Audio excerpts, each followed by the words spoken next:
Hello, नमस्कार. तुम्हा सर्वांचं आपल्या चॅनलमध्ये अगदी मनापासून स्वागत. आजकाल बऱ्याच ठिकाणी आपण पाहतोय की डिवोर्स म्हणजे घटस्फोटाचं जे प्रमाण आहे ते वाढत चाललं आहे. आता याला बरीच कारणं आहेत, सगळ्यांचे वेगवेगळे प्रॉब्लेम्स आहेत. पण मुख्यतः आपल्याला आजूबाजूला जो जास्त प्रमाणात दिसून येणारा प्रॉब्लेम आहे त्याच विषयी आज आपण बोलणार आहोत.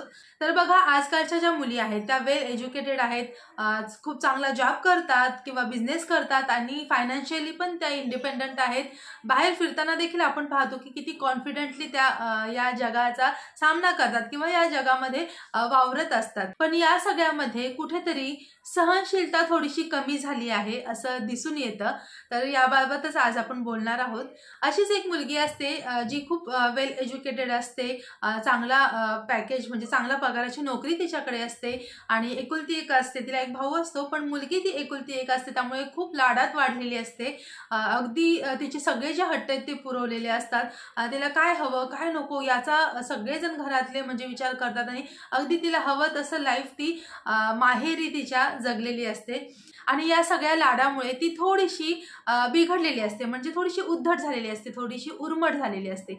मोठ्यांशी कसं वागावं कसं बोलावं हे तिला कळत नसतं. आणि जेव्हा या मुलीचं लग्न होतं, लग्न होऊन ती सासरी जाते, तेव्हा तिथे देखील ती त्याच प्रकारे वागते. तिचा जो स्वभाव आहे तो तसाच राहतो. आता जेव्हा आपण लग्न होऊन दुसऱ्या घरी जातो तेव्हा थोडीफार ॲडजस्टमेंट ही प्रत्येक मुलीला करावीच लागते. कारण नवीन घर असतं, नवीन लोकं असतात, वेगवेगळ्या स्वभावाची लोकं असतात आणि कुठेतरी त्यांची अशी अपेक्षा असते की आपल्या सुनेनं आपलं थोडंफार ऐकावं.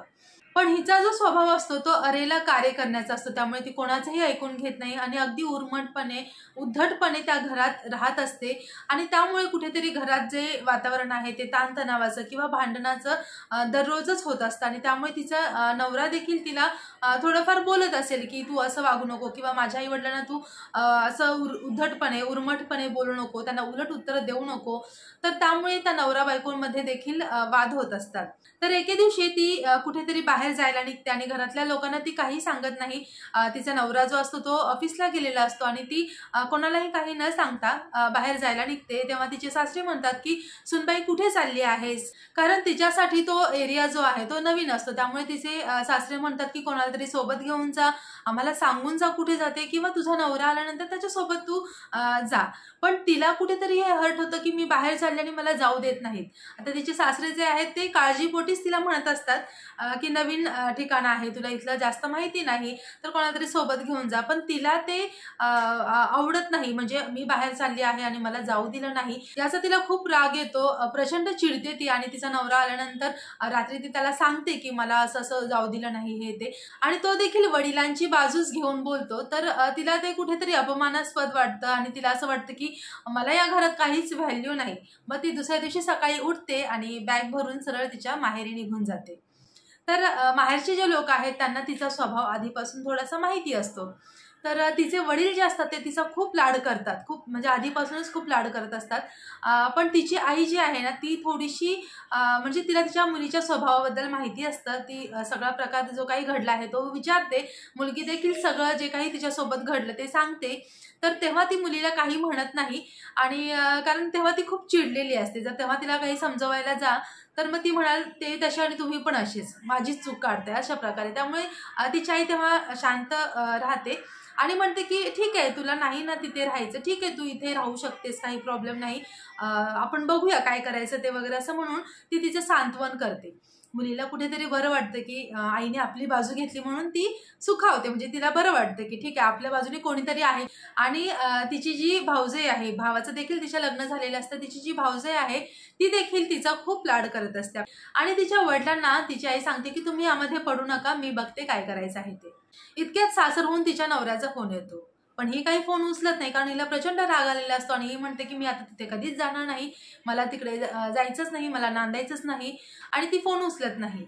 मग तो जो नवरा असतो तो फोन करून करून थकतो ना, किती वेळा फोन करणार. मग तिच्या आई वडिलांना करतो. तर तिची आई म्हणते थोडं तुम्ही धीर धरा, मी बघते काय करायचे ते.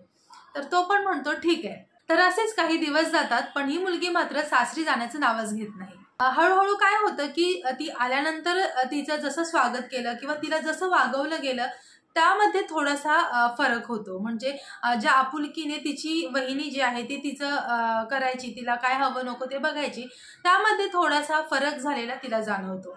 आणि भाऊ पण जो आहे तो त्याच्या कामात व्यस्त आहे. जेमतेम काही शब्द जे असतील फॉर्मॅलिटी म्हणून तेवढेच तो तिच्याशी बोलत आहे, हे देखील तिच्या लक्षात येतं. आणि आईवडील पण कुठेतरी म्हातारे झाले आहेत, तर त्यांची जबाबदारी जी आहे ती भाऊ आणि वहिनीवर आहे. तर मग त्यामुळे त्यांचा देखील सपोर्ट नसल्यासारखं तिला थोडंसं फील होतं. त्या मुलीचे जे काका आहेत ते त्याच गावात राहत असतात आणि त्यांच्या मुलीचं लग्न असतं. अगदी 2 ते 3 दिवसांवरती लग्न आलेलं असतं आणि त्या लग्नासाठी म्हणून 2-3 दिवस आधीच ही मुलगी काकांच्या घरी जाते. आता काकांच्या घरी गेल्यानंतर अर्थात लग्नाची जी धावपळ आहे, तयारी आहे, त्यात सगळे व्यस्त असतात. लग्न घर म्हटलं की आपल्याला माहितीच आहे, सगळीकडे धावपळ, सगळी तयारी सुरू असते. आणि त्या सगळ्या गोंधळामध्ये त्या घरात एका अडगळीच्या खोलीमध्ये त्या मुलीची आत्या राहत असते, बसलेली असते. तर ती आत्याला भेटायला म्हणून त्या घरात जाते, त्या रूममध्ये जाते. अडगळीची जी खोली आहे, अगदी जिन्याच्या खाली एक अशी अडगळीची खोली असते आणि त्या खोलीमध्ये तिची आत्या राहत असते. आत्या पण वयाने झालेली असते आणि आपल्या आत्याला भेटायला म्हणून ही मुलगी तिच्या खोलीत जाते. तेव्हा बघते की आत्या जी आहे ती एका कोपऱ्यामध्ये खाली गोधडी टाकून त्याच्यावर झोपलेली आहे. एक माठ आहे पाण्याचा ठेवलेला, त्याच्या बाजूला एक ग्लास आणि एक ताट ठेवलेला आहे आणि अंधार आहे अशा खोलीमध्ये तिची आत्या राहत आहे. हे सगळं बघून ती क्षणभर थोडीशी स्तब्ध होते. तिला काय करावं ते समजत नाही. तिची जी आत्या असते ती देखील अशीच सासरहून भांडण करून माहेरी आलेली असते आणि परत ती सासरी जातच नाही आणि त्यांचा डिवोर्स झालेला असतो. आणि आयुष्यभर म्हणजे म्हातारी होईपर्यंत ती तिच्या भावाच्या घरीच राहत असते. अर्थात आईवडील कोणालाही आयुष्यभर पुरत नाहीत. आईवडील असेपर्यंत त्या आत्याचं घरात खूप नाव असतं, तिला खूप मानलं जात असायचं. पण ज्यावेळेस आईवडील जातात त्यानंतर त्या आत्याची त्या घरातली परिस्थिती न बघवण्यासारखी असते. ज्या आत्याचा शब्द हा त्या घरात प्रमाण मानला जायचा, त्याच आत्याला आज अडगळीच्या खोलीत ठेवलेलं असतं. तर ती आत्याला जेव्हा उठवते आणि विचारते, "आत्या कशी आहेस गं?" तर त्यावेळेस ती आत्या उठून बसते आणि तिला म्हणते की "मी बरी आहे, पण तू इकडे कधी आलीस किंवा तू कशी आहेस?" तर त्यावेळेस ती तिची जी कहाणी आहे ती आत्याला सांगते आणि ती म्हणते की "मी आता सासरी कधीच जाणार नाही." यावर तिची आत्या म्हणते की "जी चूक मी केली आहे ती तू करू नकोस. मी आयुष्यभर त्याचं पश्चाताप करत आहे. त्यामुळे तू ही चूक केलीस तर तुझी देखील हालत माझ्यासारखी होईल." हे ऐकून त्या मुलीचे डोळे फिरतात आणि तिला असं वाटतं की आत्या अशी का म्हणत आहे. यावर तिची आत्या तिला सांगते की "मी देखील तुझ्यासारखीच सासरी भांडून माहेरी आली. आल्यानंतर मला काही दिवस खूप छान वागवलं गेलं. मलाही खूप छान वाटलं. आणि ज्या दिवसापासून माझे आईवडील गेले तेव्हापासून मला या घरामध्ये परक्यासारखं वाटतं. मला इथे आपलेपणा जाणवत नाही आणि तशी वागणूकही मिळत नाही.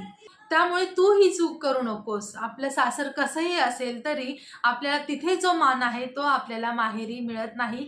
काही दिवस तुम्ही आलात तर तुमचं आदरातिथ्य केलं जातं, तुम्हाला प्रेम दिलं जातं, तुमचा पाहुणचार केला जातो. पण जेव्हा तुम्ही कायमच्या माहेरी येऊन राहता तेव्हा तुमचं जे व्हॅल्यू आहे, तुमची जी किंमत आहे ती कमी होत जाते आणि आयुष्यभर आपल्याला माहेरच्यांच्या आधारावरतीच जगावं लागतं, ज्यामुळे आपल्या आयुष्याची पूर्णपणे वाढ लागते." आत्या बोलत असते आणि तिचे एक एक जे शब्द आहेत ना ते मुलीच्या काळजाला लागत असतात. लग्न होतं, लग्न पार पडतं. अगदी छान प्रकारे सगळे म्हणजे लग्न एन्जॉय करतात आणि सगळे आपापल्या घरी परततात. तेव्हा तिच्या डोक्यामध्ये आत्याने जे काही सांगितलं आहे त्याबद्दल विचार सुरू राहतात. कुठेतरी तिच्या मनात ते सगळे जे विचार आहेत, तिचं जे बोलणं आहे ते चालू असतं.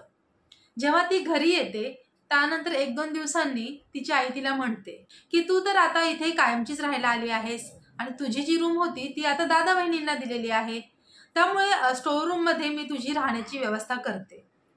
हे जेव्हा ती मुलगी ऐकते ना तेव्हा तिला तिची आत्या अडगळीच्या खोलीमध्ये झोपलेली तिची आत्या दिसते, ती आठवते आणि कुठेतरी तिच्या मनात येतं की आपलीही अवस्था त्या आत्यासारखी झाली तर. आणि तिच्या अंगावर काटा उभा राहतो. तिला भीती वाटते, ती घाबरते. कुठे ती सासरी तिच्यासाठी स्पेशल एसी असणारी बेडरूम आणि कुठे स्टोअर रूम. तिच्या डोक्यामध्ये लगेच कंपॅरिझन येतं आणि तिला असं वाटतं की नाही नाही आपण सासरी जायला हवं. दुसऱ्या दिवशी सकाळी ती उठते आणि लगेचच बॅग वगैरे भरायला घेते. तेव्हा तिची आई म्हणते की "काय गं, कुठे चाललीस?" तेव्हा ती म्हणते नाही नाही मला सासरी जायचं आहे, मी माझ्या नवऱ्याला फोन करून सांगितलं आहे स्टेशनवरती घ्यायला यायला, तर तो आला असेल, मला जायचं आहे असं म्हणून ती बॅग घेऊन निघते. कुठेतरी आई मनोमन सुखावते की हा मुलगी सासरी चालली आहे. जेव्हा ती घराबाहेर पडते तेव्हा आई आणि वहिनी घरामध्ये गप्पा मारत बसतात आणि खूप हसत असतात की बरं झालं आपला प्लॅन सक्सेसफुल झाला आणि ती मुलगी तिच्या सासरी गेली. तर हा सगळा त्यांचा केलेला प्लॅन असतो की तिला घरामध्ये इम्पॉर्टन्स न देणं किंवा सगळ्यांनी आपापल्या कामामध्ये बिझी राहणं. ती जर येणार असेल सासरहून तर तिला पिकअप करण्यासाठी न जाणं. आधी जेव्हा ती यायची लग्न झाल्यानंतर काही दिवसांसाठी जी येणं जाणं असतं तेव्हा तिचा भाऊ वगैरे तिला घ्यायला जायचा, पण जेव्हा ती भांडण करून येत होती तेव्हा तिचा भाऊ देखील तिला घ्यायला गेला नाही आणि आई देखील म्हटली की तू रिक्षा करून घरी ये. आणि जेव्हा ती पुन्हा सासरी जायला निघाली तेव्हा देखील तिला सोडायला कोणी गेलं नाही. तर यावरून तिला थोडंसं कळालं होतं की आपण इथे राहण्यात काही अर्थ नाही. आणि हा सगळा जो आहे तो आई वडील आणि भाऊ आणि वहिनी या सगळ्यांचा प्लॅन असतो आणि ते तिच्या लक्षात येत नाही. ती काही अंतरावर जाते आणि तिच्या लक्षात येतं की आपला मोबाईल घरीच विसरला आहे. त्यामुळे तो मोबाईल घेण्यासाठी ती घरी परत येते आणि दाराबाहेर उभं राहून ती या मंडळींच्या ज्या काही गप्पा चालल्या आहेत त्या ऐकते आणि तिला कळतं की तिला धडा शिकवावा किंवा तिचा संसार सुखाचा व्हावा यासाठी हा सगळा केलेला प्लॅन होता. आणि ती देखील सासरी जाते आणि आनंदाने संसार करते. तर बघा आजकाल आपण पाहतोय की मुलींची जी सहनशक्ती आहे ती कुठेतरी कमी झालेली आहे. आता बघा मी असं अजिबात म्हणत नाही की सासरी कितीही अन्याय तुमच्यावर झाला तरी तो तुम्ही सहन करा, मनात कुढत राहा, तसाच जो संसाराचा गाडा आहे तो चालवत राहा. अजिबात मी असं म्हणत नाही. पण क्षुल्लक गोष्टीवरून, एवढ्या तेवढ्या गोष्टींवरून लगेचच माहेरी निघून येणं किंवा लगेचच सासरी भांडण करणं हे कितपत योग्य आहे हे आजकालच्या मुलींनी थोडासा याचा विचार करायला हवा. थोडीशी सहनशक्ती दाखवायला हवी, थोडासा समजूतदारपणा दाखवायला हवा, थोडीशी ॲडजस्टमेंट करायला हवी. जिथे गरज आहे तिथं बोललंच पाहिजे, पण विनाकारण छोट्या छोट्या गोष्टींवरून वाद घालण्यातही काय पॉईंट आहे. कारण हे जे नातं असतं ना ते सहजासहजी विसरणं शक्य नसतं, इतकं सोपं नसतं. लग्न हा म्हणजे खेळ नाही. आपण अनेक सेलिब्रिटीजला बघतो की त्यांच्यामध्ये डिवोर्स झाल्यानंतर त्यांना डिप्रेशन येतं, त्यांचं पुढचं जे आयुष्य आहे ते देखील पूर्ण बर्बाद होतं, हे आपण पाहिलेलं आहे. आणि जरी तुम्ही पुनर्विवाह केला तरी पुढचा जो आपला साथीदार आहे, जो जोडीदार आहे त्याच्यासोबत देखील आपल्याला खूप कॉम्प्रोमाइज करावं लागतं, खूप ॲडजस्टमेंट करावे लागतात. तर या ज्या थोड्याशा ॲडजस्टमेंट आपण आधीच केल्या, थोडं आधीच जर समजुतीने वागलं, ॲडजस्टमेंट केली तर नक्कीच आपला संसार सुखाचा होईल. आणि सध्या आपल्या समाजामध्ये जे काही घटस्फोटाचं प्रमाण वाढलं आहे ते कमी होईल. तुम्हाला या सगळ्याबद्दल काय वाटतं मला कमेंट करून नक्की सांगा. आजचा विषय आवडला असेल तर व्हिडिओला लाईक नक्की करा आणि तुमच्या फ्रेंड्ससोबत शेअर करा. माझे व्हिडिओ जर पहिल्यांदाच बघत असाल तर चॅनलला सबस्क्राईब नक्की करा. पुन्हा भेटूया पुढच्या व्हिडिओमध्ये. तोपर्यंत स्वतःची काळजी घ्या and always stay positive. Bye bye.